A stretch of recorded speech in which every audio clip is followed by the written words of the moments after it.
ఇదే గంగావతరణం గురించే మరొక్కటి రేపు మనము ఆమెను సత్కరించేటప్పుడు సత్యప్రియారమని సత్కరిస్తాం. అప్పుడు అమ్మగారు ఉంటారు ప్రధానంగా. కృషిపీఠం సంస్థ 25 ఏళ్లుగా పత్రికను నిర్వహించడమే కాకుండా ప్రచురణలను అందిస్తూ అనేక ధార్మిక సేవా కార్యక్రమాలు చేస్తున్నది. ఋషిపీఠం అంటే భారతదేశం అని అర్థం, అంతేగాని ఇదేవో ఉపాసనలు పీఠాలు లాంటివి కాదు. భారతదేశానికి మరొక పేరు ఋషిపీఠం.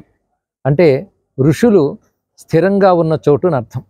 మన సంస్కృతి అంతా ఋషి సంస్కృతి, అంటే ఋషులు ఇచ్చినటువంటి సంస్కృతి విజ్ఞానం, దానిని నేటి తరానికి అందించడానికై కృషి చేస్తున్న సంస్థ కనుక దీని పేరు ఋషిపీఠం. ఇప్పటికి 25 ఏళ్లుగా నిర్విరామంగా చేస్తున్న ఈ కృషిని ఒక్కసారి రజతోత్సవ వేడుకలుగా మేము నిర్వహించుకుంటున్నాం. ఇవాళ రోజున వేద సభ జరిగినది. చతుర్వేదాలకు సంబంధించిన పండితులు ఇవాళ వచ్చి సంహితాపాఠం, పదపాఠం, క్రమపాఠం, ఘనపాఠం అంటూ వేదాలను వివిధ పాఠాలను వినిపించారు. ఒక దివ్యమైన అనుభూతితో జరిగింది ఇది.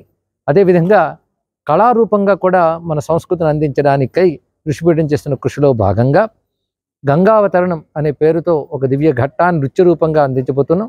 అదేవిధంగా గరిమడ్డ బాలకృష్ణ ప్రసాద్ గారి స్వర రచనలో శివపదం గీతాలు శనివారం నాడు కచేరీ జరగబోతున్నది.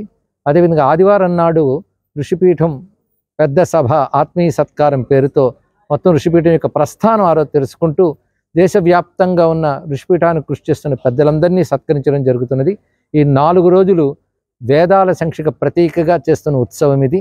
సహకరిస్తున్న పాత్రికేయులందరికీ కూడా అభినందనలు, నమస్కారాలు. విశేషించి ఈ కార్యక్రమానికి ప్రపంచవ్యాప్తంగా ఋషిపీఠ అభిమానులందరూ విచ్చేస్తున్నారు.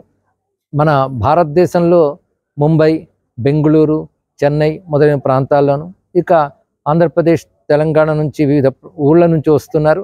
అలాగే అమెరికా లాంటి దేశంలో కూడా ప్రత్యక్షంగా చూడాలని వస్తున్నారు. దీని ప్రత్యక్ష ప్రసారం ఉన్నా ప్రత్యక్షంగా చూడాలని చాలామంది వస్తున్నారు. వీరందరి అభిమానం ఋషిపీఠానికి బలం, సనాతన ధర్మాన్ని వ్యాప్తి చేయగలం అనే ధైర్యం కలిగిస్తుంది.